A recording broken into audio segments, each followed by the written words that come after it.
Hello, Midnight TCG members. This is Midnight Fox. We're coming to you with the first podcast of 2013 for the Competitive Edge. Tonight, we have Jim Zaki recording, who happened to leave his mic 200 miles away, so he can't say hi tonight. We have Eddie Phoenix. Hi, everybody. Happy New Year. And we have Keo. Hey, everyone. And tonight, we're going to be going over a very versatile archetype. It's able to go into special summons, spam the field, what have you, multi-purpose. We're talking about plants. It's our next to last archetype before we move on to other things within the competitive edge. But definitely a very many diverse ways you could go with plants. We're going to try to keep this pretty concise as, like I said, you can go a million ways with plants. So we've got kind of an outline. We're going to start with, got a few cards all of us kind of want to discuss and give our thoughts on. The first one being Dandelion. Basically a big toolbox card, even though he's limited at 1. He's a level 3, only has 300 attack, 300 defense, but you're only using him for his effect. When he's just sent to the graveyard, you get to special summon 2 fluff tokens. They can't be tributed that turn, but that's why you're setting him. And, I mean, he's even great as Xyz material because it's sent, so you can use him with Zen mains and still get his effect. And was used in so many decks.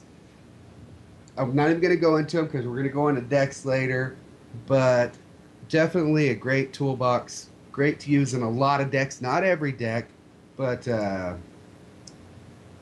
definitely has his mention within plants. Konami definitely hit a home run with that card. What do you think, Eddie?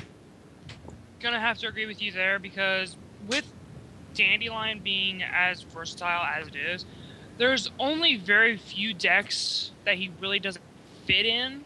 Mainly the decks that revolve around their own cards for support, such as like 6 Samurais, Wind-Ups. I want to say Dark World, but at the same time I can't say Dark World because Dark World relies heavily on the cards going from the hand to the grave. So at any time that card goes to the hand, or I would say hand or deck to the grave, anytime those things hit the grave. If he said destroyed by battle, discard it, whatever, that might take down his playability, but it's just sent. You could send it with Foolish and still get it. So, yeah. Awesome. So, you get 2 tokens. You can do pretty much almost whatever with. You can tribute, you can sync, what have you. So, Keo, I'm going to pass it to you now. Well, it's back good in the day that, What?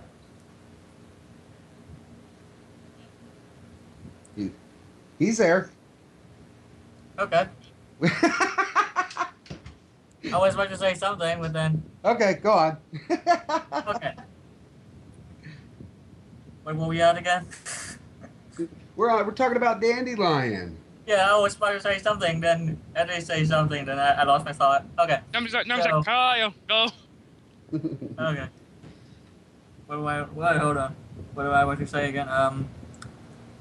So yeah, back in the day that when Dandelion was S2 and the Dragon was S3, Konami couldn't let that go on for long, so they had to limit it, both of them.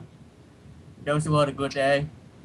Well, and with Debris Dragon being back at 2, I think Konami, they let us forget about engines. That was where Dandelion was really heavily abused. Was the easy pop into Black Rose Dragon by bringing out a Debris Dragon, blow up the field, and you get 2 tokens. So you already got advantage to your opponent. Plus, he looks like a little sassy monster who's telling you to talk to the hand. Talk to the leaf, dude. Talk to the leaf. Talk to the leaf. Next one we wanted to go over was Lone Fire Blossom. Yet another toolbox that we had for a while.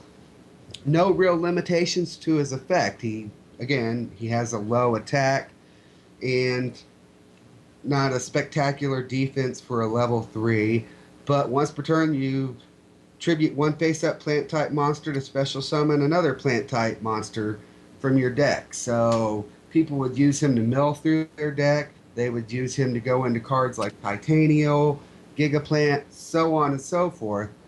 Yet another utility that doesn't see play as much anymore because it being at 1.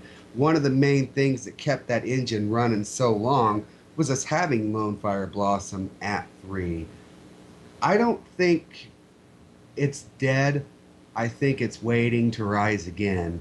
Even at 1, with more plants type support coming, this guy still has great playability in the game. He's not seeing it right now. What about you, Eddie? What do you think of Lone Fire Blossom?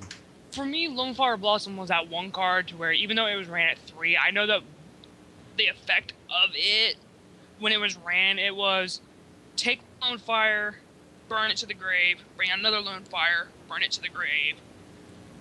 Last one, burn it to the grave, bring out Titanium. Because you wanted to have at least 5 monsters in your grave so you could abuse the Pot of Avarice engine. To be able to put 5 cards back in your deck and then draw 2. But now that it's at 1, it kind of sort of makes you have that decision of, okay, I have to play this card to where I have to bring out exactly what I need at the right time. But since plants have this just magical little ability to be able to just swarm summon like mad, you're gonna just you can still use the Lone Fire to bring out your Titanial or whatever else you want, but you're going to be able to abuse it a lot more because you're going to be able to force other cards from your deck to your field and then from the graveyard to your deck and then just keep switching it around. Well, the other thing he was abused for was for Mark of the Rose, brain control for plants. Yeah, that too. Getting him in the graveyard, remove him, bam, I'm taking your monster. Yeah. What do you think, Keo? Yeah, the ability to special summon any type, any monster from your deck is ridiculous. And another thing is it 500 or less, so it's also work with Debris Dragon. If you're really in the pinch for the Debris Dragon, I mean Black Rose. Having it limiting at 1 is a good measurement against all the swarming that the plant deck can have. And when I go into my deck, when we get to the end, I'll kind of go into another area where Lone Fire was so deadly, but I'll leave that as a surprise towards the end. The next guy we were going to cover was Mystic Tomato. Now this guy has been around for forever. Dark, 1400 attack, 1100 defense. When he's destroyed by battle, you get to special summon a dark monster with 1500 or less attack from your deck. It's been used since it was released in almost every deck. Of course, now not so much because we have so many cards to easily spam into Xyz monsters, Sync monsters, whatever special summon engine you want to go into. He doesn't get as much love as he used to, but still, he's good Chaos food. He's good Dark Arm Dragon food. I mean, drop 3 of those, special summon another Dark, and if you've got Dark Arm Dragon in your hand, you got him in 1 turn just by letting your opponent burn through your Mystic Tomatoes. So, just my quick thoughts. We're trying to keep this pretty quick because plants are very diverse. And I'm going to pass it on to Eddie and see what you got to add about Mystic Tomato. Mystic Tomato for me is just that one card to where any quote-unquote dark deck you're going to be throwing this thing into, it's going to be very versatile and useful. One of the first dark decks that come to mind for me that it would be useful in, because you're able to pull a real quick monster to your side of the field with no qualms or issues, is Black Wings. Because, hey, I'll throw it down, and then I get a free Bora if I don't already have it with Black Whirlwind. or you being able to use Shura's effect. But with Shura, it loses its effect. But if you summon it with Mystic Tomato, of course, you still get Can't summon it. It's over 1,500. an attack. Yes, but you could use it with Gale, That's what Vayu. I'm saying with Gale. That's what I was going with. Was Ah. with Gale. If you're able to pull him, you're able to pull Gale to your side of the field with Mystic Tomato or Shura. Shura, the drawback you're having is it loses its effect. With Mystic Tomato, though, you're still getting its effect. True. So, Kyo, on to you. Oh, the first thing when it comes to mind when speaking with Mr. Tomato is Insecta. You can Exactly. get Dragonfly, you can get on it. When seen on it at one, getting it out on the field, then putting in the raid is really crucial for those decks. You also can get Sengen with it. And everyone knows how Sengen work, so yeah. Or you could just be an annoying little troll and just go, my opponent has 5 monsters on their side of the field. I go, Mystic Tomato, whoop, Mystic Tomato, whoop, Mystic Tomato, whoop. And then Sand again, and then whoop, and then next monster. Torbus? Anyone? Just be stupid with it if you wanted to. To annoy the fuck out of your opponent. Before we actually go into ban cards, because we got a couple we're going to go over. Last one we all wanted to kind of touch on was number 50, Black Ship of Corn. This guy just released to the TCG, but he's been on Dueling Network. He's been in the OCG. And I just did a review on him this week for Card of the Week. This guy's really got people looking at their extra deck now. He's a dark. He's a rank 4 Xyz monster. He's a plant. Just 2 level 4 monsters. No specifics. And he sends cards to the graveyard by removing Xyz units. You get to send them. You're not destroying them. As long as they have a lower attack, so it's your way to get around Zen mains. It's your way to get around Gachi Gachi Gantetsu. It's your way to get around a lot of annoying cards. I know Eddie's got a thought on that was touched on in the Card of the Week review, so I'm going to leave that part of it to him. But what I like about Black Ship is he's a dark. He's easily summoned. There's no specifics. And not only are you getting the ability to send cards to the graveyard and skirt cards like Zen mains, which limit your plays to the field, but once he hits the graveyard, he's Chaos food. He's Dark Arm Dragon food. He's still useful. So with that, I'm going to pass it on to Eddie, and we're going to hear his thoughts on Black Ship of Corn. Black Ship of Corn, you can break the crap out of this thing if you know, because his effect being that his attack has to be higher than the monster he's trying to send to the graveyard attack. First thing that came to my mind is, with the game being as special summon heavy as it is right now, one of the first cards I'm throwing into my deck if I'm running with this is I'm throwing in United We Stand. Equip card. For each monster on your side of the field, the monster equipped with this card gains 800 attack points. You're getting a free 800 just with Corn being on your side of the field. So he goes instantly up to 2,900.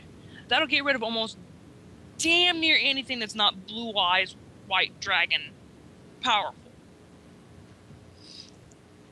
I'm thinking more of the Forbidden Lance. Since it is a good tech card, they got Stardust Dragon out.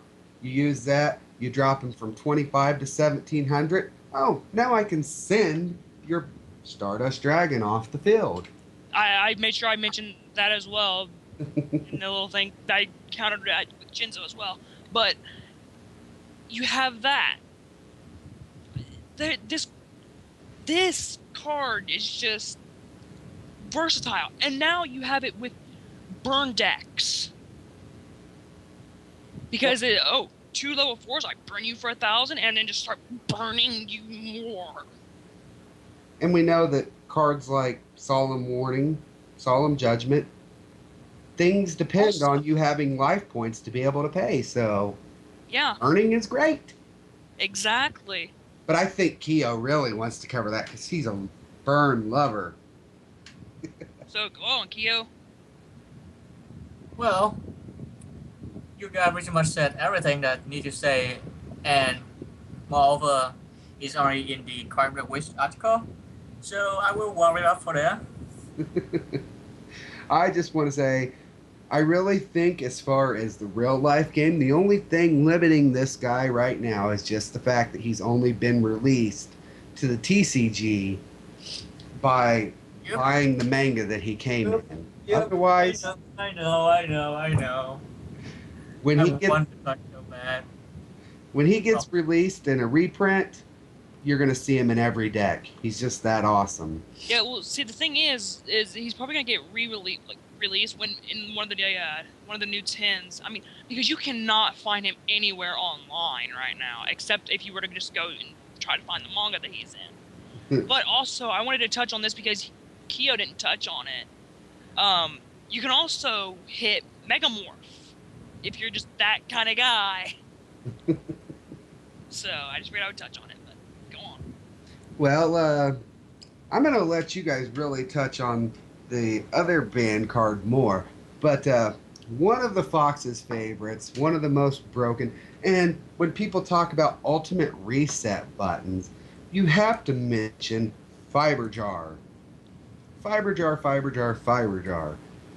When he's flipped, both players unite their respective cards on the field in their hands and in their graveyards with their respective decks and shuffle them, and then both players draw 5 cards from their shuffled decks. You reset the whole deck, but life points don't reset. So, man, if this thing would come back, this would mess up so many engines. So many engines that rely on getting things into your graveyard to be able to have them play out. I would love to see Fiber Jar come back, but this card really epitomizes my thoughts of broken. Yeah, he could be hurt by things like Nobleman and Crossout, but hardly anybody runs flip effects anymore, other than cards like Rico, so we don't really see Knock a whole lot anymore. One of the most broken cards ever released from Konami, and it was a plant. I love Fiber Jar. What do you think of Fiber Jar, Eddie?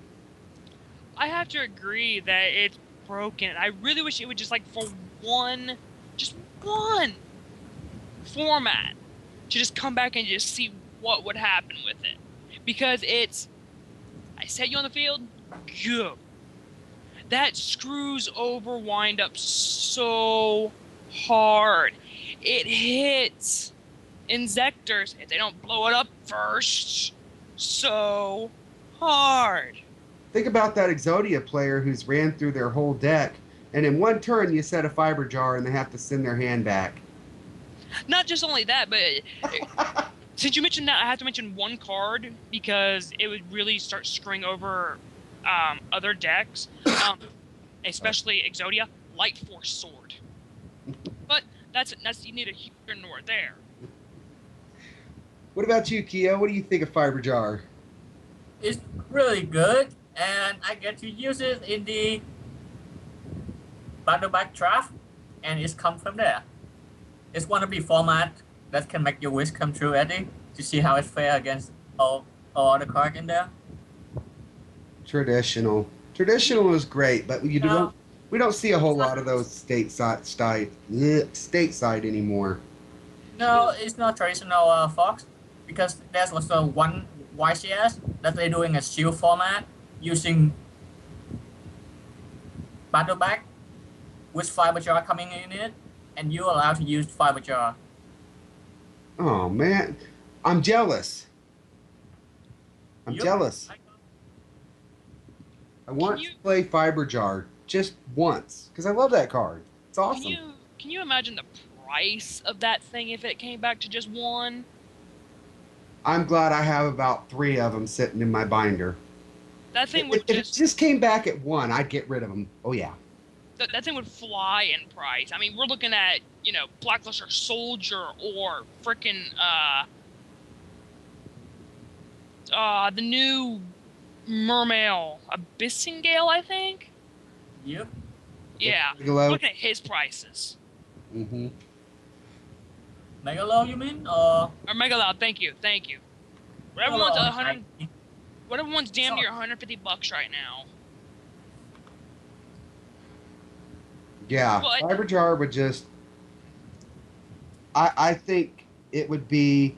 Konami likes to troll us. It would be a great troll move that I would love to see them do. It's not going to happen, but hey, a man can wish. hey, we can dream. Anyway, So, on to our next one. Next one being Glow Up Bulb. This guy, again, is limited to 1, and basically, there's a reason he's on there, and that's just his ability to come back to the field just by sending the top card of your deck to the graveyard. You can only use it once per duel, but used at just the right time. I remember having to face a deck that played against that, and I hated to see Glow Up because it was, do I negate the glow up, or do I negate what they're going to come out with from their deck? It's just a headache. But I'm going to let you guys touch more on that because I feel like I'm hogging everything up here. So, Eddie, what's your thoughts on Glow Up? you see, for me, if Glow Up Bulb, because the way the game is right now, there's so much destruction and so much negating effects. Glow Up Bulb's not really all that big of a threat, at least from my standpoint. This is just my opinion, my standpoint. But if he were to come back, it's one of those things where you would start seeing a rise in plants again, because people would just go, "Oh my God, Glow Up Bulb's back." Now we've got, Lone Fire Blossom, Spore, Dandelion, and Glow Up Bulb all at one, and it's just okay. Start freaking playing and special summoning again. But Konami might not be that generous where it's concerned. Especially with Black Rose Dragon back at 3. Yeah, that being at 3 really. Maybe if they were to limit Black Rose back to 1, Maybe. but with it at 3, nope. What about you, Keo? What do you think of Glow Up Bulb? It's a really good card that can use in almost any deck. Because the fact that it's a level 1 tuner, and it can special summon from the graveyard just by milling 1 card. Doesn't matter what deck it is, just 1 single card and you get a tuner. And it's in an Earth, which you can get into Bacchion or Beast, or even with Catasta, it's good level 5. And if you're running Monarch Frog, just having it in graveyard, that's the instant 1 tribute for you, no doubt. Exactly. And frogs thrive in the graveyard. They really do. So, yeah. That's another point to touch on.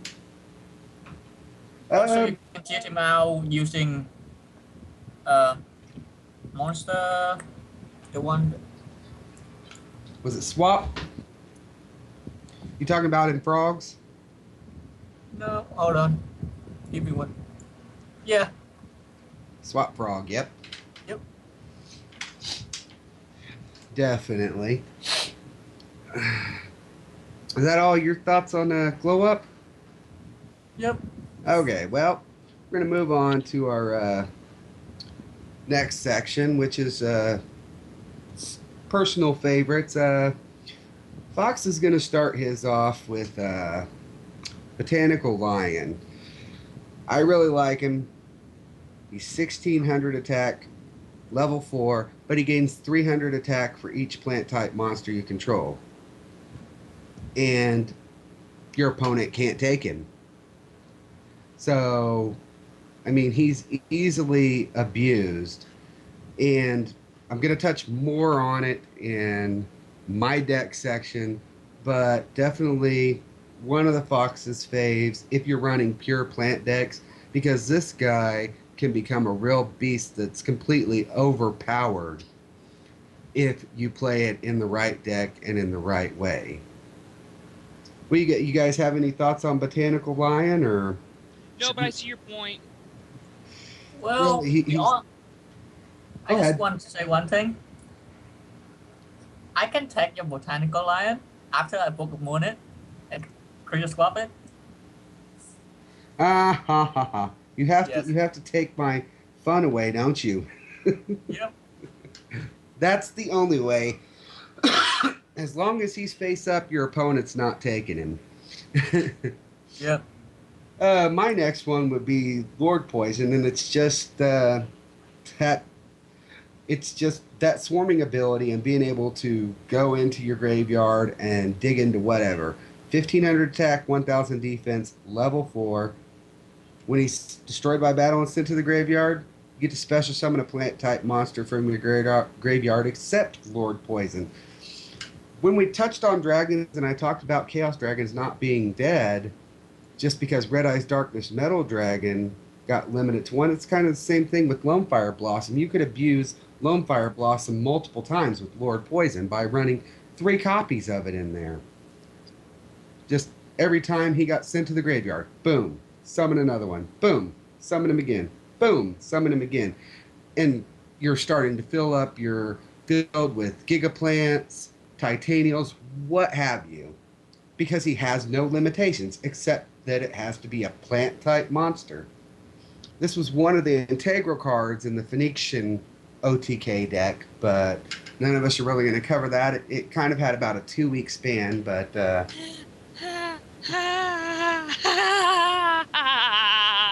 Oh God, I have ideas out the ass right now for a plant deck. Eddie's maniacal laugh. Anybody else have thoughts on Lord Poison before I move on to my next one? This card. Let's see, because it plays into with one of my cards that I have selected. Lord Poison. Okay. Oh no, my Cherry Inmato got destroyed. When this card is destroyed by battle and sent to the graveyard, you can special summon up to 2 Inmato monsters from your deck. So you can run 3 copies of Cherry Inmato and 3 copies of Inmato because it just says quote unquote Inmato monsters from your deck. Saying that it can be used as synchro summon material for that turn, sure. But you can use it for freaking overlays for like 3s, or you just be able to just abuse more and more of that special summon. And it's just like, oh God, I've got to build a deck. Here's another one to go back to. Oh, Dandelions at 1. Lord Poison. Oh, Bing! just abused him again. Oh God, I just abused him again. Again, and again, and again. You know what even better? No poison into Mystic Tomato into Inmato. Yeah? Yeah. Right? Sorry, guys. I've Eddie's. got ideas for plant deck now, and it's just like, okay, depending on how well it works, I may run it in real life and just take it to like a YCS or something and just be like, Here's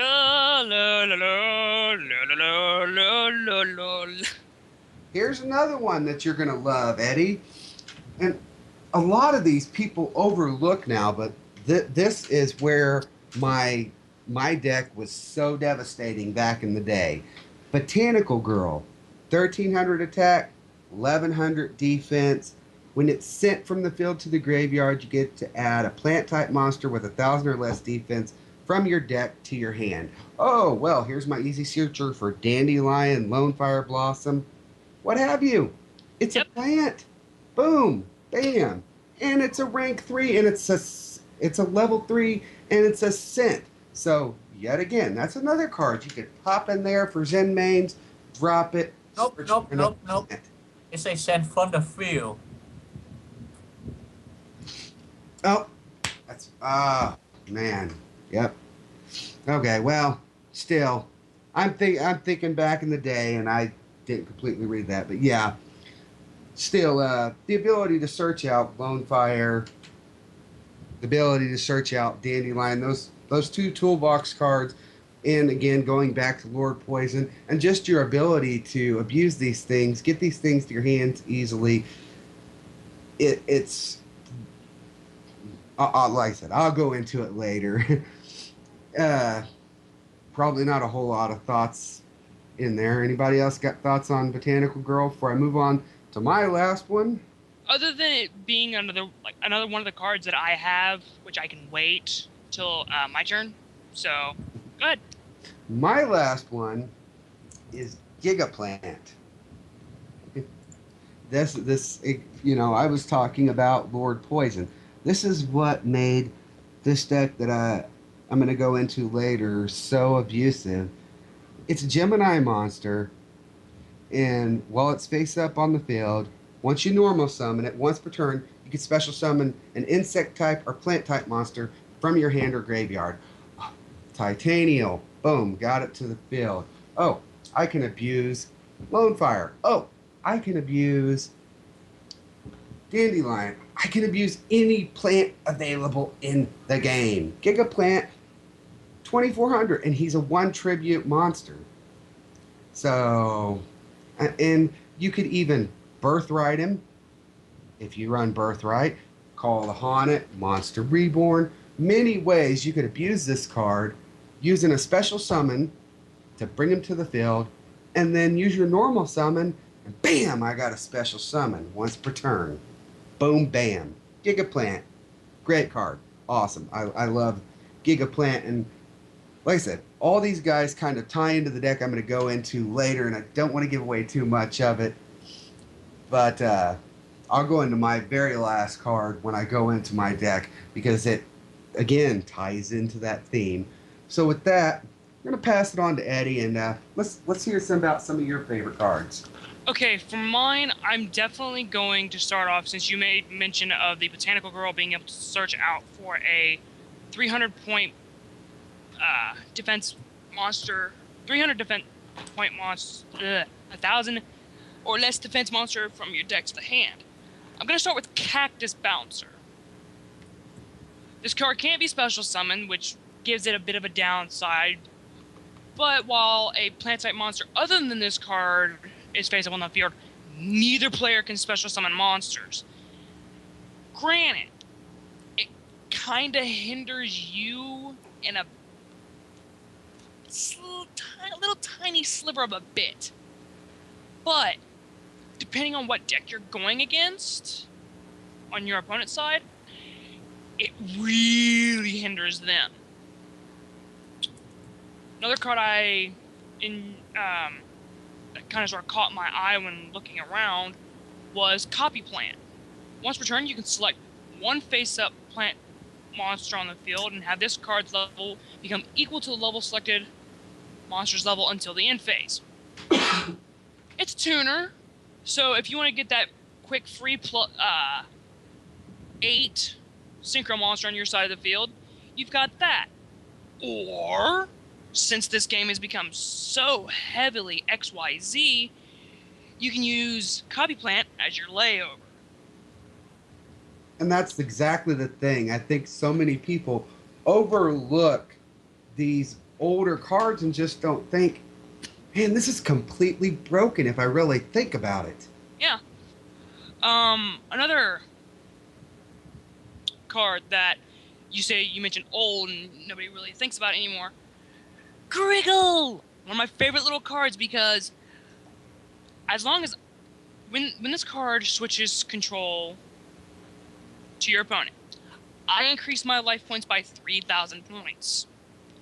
That's kind of a difficult task, don't you think? Well, not when I use Creature Swap. I get a free 3,000 life points, and I give you my monster, which has shitty attack and defense, for your monster that's pretty beefy, more than likely. Or your XYZ, or anything along those lines. You can even abuse it in Frognarks with enemy controller. Yep. Goodbye, Treeborn Frog. Oh, I'm going to give you my Griggle, and I'm going to take your monster. Yep. Of course, I've made mention of her already. Titanial, you contribute one plant-type monster on the field to negate the activation of a spell, trap, or affect monster's effect, and destroy a card or cards that targets cards or cards on the field, and destroy it. So, Dark Hole, Torrential Tribute, Mirror Force, Heavy Storm, all that done. Fairy King Truesdale, another card that came across to me would just, while this card is in defense position, all plant-type monsters you control gain 500 attack and 500 defense. A free 500, why not? One that because I really haven't looked over plants all that much, but this one really caught my eye. Rosaria, the stately fallen angel. Cannot be normal summon or set. Must be special summoned from your hand by banishing 2 level 7 or higher plant monsters, one from your hand, one from your graveyard. Once per turn, during your main phase, you can negate the effects of all other face-up monsters or all other face-up cards currently on the field until the end phase. This thing has 2,900 attack, 2,400 defense. And if you have his inmains if your opponent has his inmains, you just wipe it off the opponent's side of the field. They can't stop you. I think it was in the last Shonen Jump that was in print that they actually showed Akiza using that. Mm-hmm. Rosaria. Yeah, it stops any like the 6 samurai monster that stops like Dark Hole, Heavy Storm, things like that. The Shin. I want to say it stops. I want to say it stops Lagia, but Lagia would be able to stop it from even touching the field.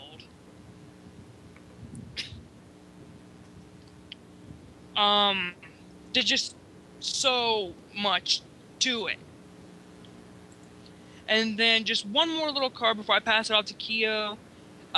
Evil Swarm Mandoragora. Mandoragora. That's all I gotta say. Forget about its name. If your opponent controls more monsters than you do, you can special summon this card from your hand. Well, it's a 4-star dark monster, chaos food, and it doesn't say that it's not limited. So if your opponent has like 4 monsters on their side of the field, you can go, I special summon Evil Swarm, I special summon Evil Swarm, I special summon Evil Swarm, I lay all 3 over for Shockmaster, or I just say screw it and just lay over 2 of them, and then use my normal summon for the turn. I sink, I lay over, just do whatever the I feel. But Kyo's got one card I really want to be able to throw in here, but I'm going to let him cover it. So, Kyo, off to you. You mean the puppet plan? Well, puppet plan is my favorite card at the moment for the plant. One of my favorite cards for the plant type, because not only once you can discard it and take control of a warrior. And now you already know that the most common Shin warrior decks is E-Hero and 6 Samurai. Not only you're able to take control of it, you can also attack with it. So it's pretty much really good card. And so, what card was that again? Puppet Plan. Copy Plant. Okay, Copy Plant. Yep. Puppet Plant. Oh, Puppet Plant. Excuse me, Puppet Plant. Yep. Great tech card. Yes. And most deck having it in the side deck when they facing E-Hero or 6 Sams, because there's only one card can negate it which is debunk, and that's about it. Also, you mentioned spellcaster. You can't forget about the spell books. Yep. Although not many people play spellbook that I see nowadays, but it's not a bad addition to it though. Yeah. The next one would be Butter Bros. It's a level 4, 1800 attack, and when this card in attack position being destroyed, you can special summon 2 land from your deck in defense position, which is really good for synchroing and as well as clean out your deck, such as in Metal. Yeah. And is this the one that you're talking about, Eddie? That's the one I really wanted you to go ahead and just cover. I didn't want to steal it from you because Bird of Roses, it gets destroyed. Oh no, I get to summon 2 tuner monsters, plant-type tuner monsters from my deck. I special summon 2 Cherry and Mados. They get destroyed. Oh no, I get to summon 4. I get to summon 1 more Cherry in Mado, and then 3 in Mados to my side of the field, and just go, okay. And I can just synchro whatever. I can synchro, I can lay over, and everything else. It's also abused in the Cheria build since they are highly plant dependent. Yeah. I have to give an honorable mention to Jerry Beansman for any rabbit players out there. He's a vanilla 3-star 1750 attack plant type monster. So hey, if you want to toss a plant monster into a rabbit build, there's your guy. Just an honorable mention. Nothing special other than a pretty decent attack for being a plant type monster and only level 3. Excuse me. So, next portion is where we're going to go into decks. For me, I'm going to go over the Black Garden deck. It's not as competitive now because of Xyz, and I think that's really the drawback of running Black Garden nowadays is every time that you're summoning, you're giving your opponent a level 2 token, so they can go into the Daigusto Xyz monster, they can go into Gachi Gachi, they have synchro material. You're giving them free material. The one thing I love about Black Garden is when a monster summon, it has its attack. So you abuse it on your side of the field by flipping your monsters. And it really runs. This is where I'm going to go into my guys. This was really big back when you could run Lone Fire Blossoms and you could spam your opponent's field to where they couldn't do anything with anything but tribute monsters. That's what made Black Garden so special back in its day, was you could fill up their field where they have nothing but rose tokens and you could attack into them. And within that deck, you had like your debris dragons for your Black Rose Dragon, and you could abuse your graveyard with cards like Black Rose Dragon, Mark of the Rose, so on and so forth. But another integral part to it was Queen of Thorns, and basically you locked your opponent into having to pay 1,000 life points to normal or special summon anything that wasn't a plant. So basically, the only thing they can really use without paying points is those rose tokens you're giving them. So, but within that, one of the integral cards to that was using Twilight Rose Knight to be able to go into your special summons and go easily into either Queen of Thorns or Black Rose Dragon, because in plant decks back a few formats back before we got Xyz monsters, those were your good powerhouses if you were looking at pure plants. He's a warrior, so he's kind of outside of, yeah, we're going over plants, but he supports plants. But pretty much that ran a couple Gigaplants, a couple Titanial, your Lone Fires, your Dandelions, your Botanicals. And again, that's where I say you flip your monsters because then your opponent's not getting the special summon tokens and you're not losing attack. So you're also forcing your opponent's hand into how they had to play. If they didn't want to give you tokens to be able to use because you're running all plants, or they didn't want their monsters to lose half their attack, they're going to have to put them in face down. It was really a way of limiting what your opponent could do. And the thing that I love best about it is that I could ambi-deck it, and I'm not going to cover Eddie's deck, but I would go into Dandy Warrior with that. So with that, I'm going to let Eddie discuss Dandy Warrior. Dandy Warrior, one of my personal favorite old-time decks back when it was having its heyday. The deck was essentially the speed-heavy crack deck that you would normally see being played. The reason why it was called Dandy Warrior is because it relied heavily on the quick draw engine. So you're looking at playing from your hand, either discarding Dandelion or discarding Level Eater to special summon Quick Draw Synchron. You get 2 tokens with Dandelion, and you get, of course, Level Eater back, being able to subtract 1 level from Quick Draw. Back when Dandelion was able to be ran at 2, you could swarm the field and have at least 3 to 4 monsters on your side of the field by turn 1. You would have, because if you discarded Dandelion, you would be able to pull back Dandelion with Debris Dragon to sink in real quick for an 8, or go in for the 7.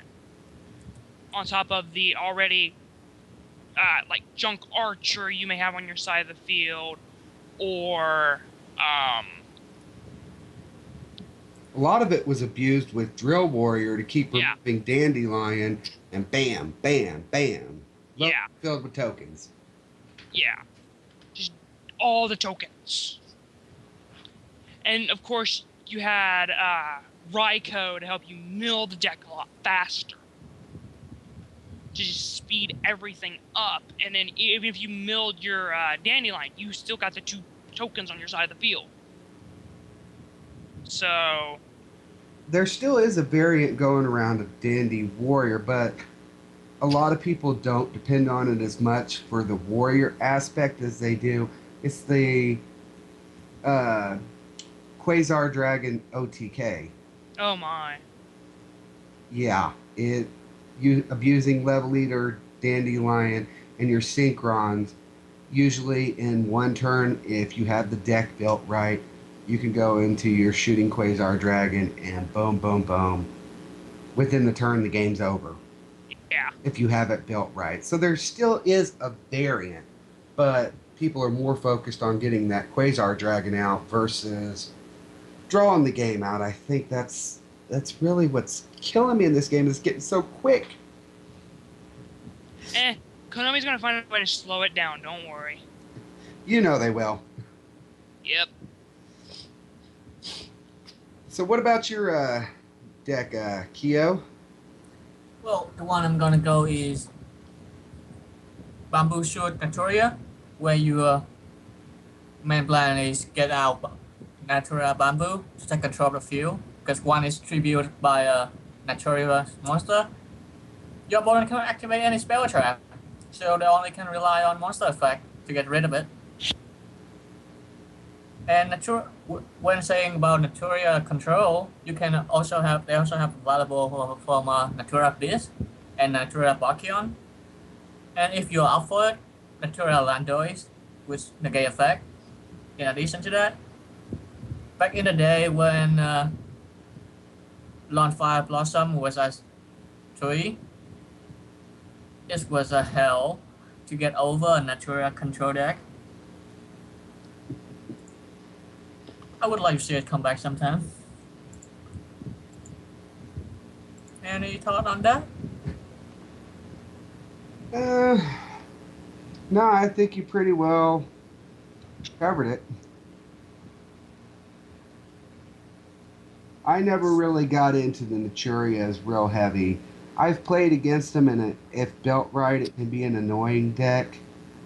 But myself, I think I tried one hand at it, and I couldn't wrap my head completely around it. That's one deck I was never... But I think that was when they first came out. So, I mean, I probably need to go back and look at Naturia again now that they have all the support. And I could probably throw together a good engine, but not my strong suit, Naturias. So, with that, it looks like we don't have any questions. We're opening it up for open Q&A for anybody who had any questions for us. But it doesn't look like we had anyone, so... If you have any questions, I would say put it down in the comment section below.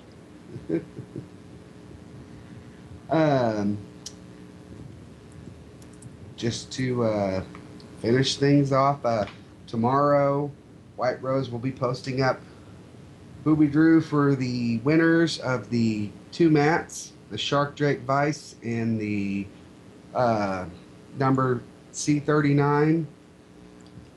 Signed by Little Karibo, so pay attention to that announcement to see who won that for the Calling for a Miracle charity drive. And again, Happy New Year.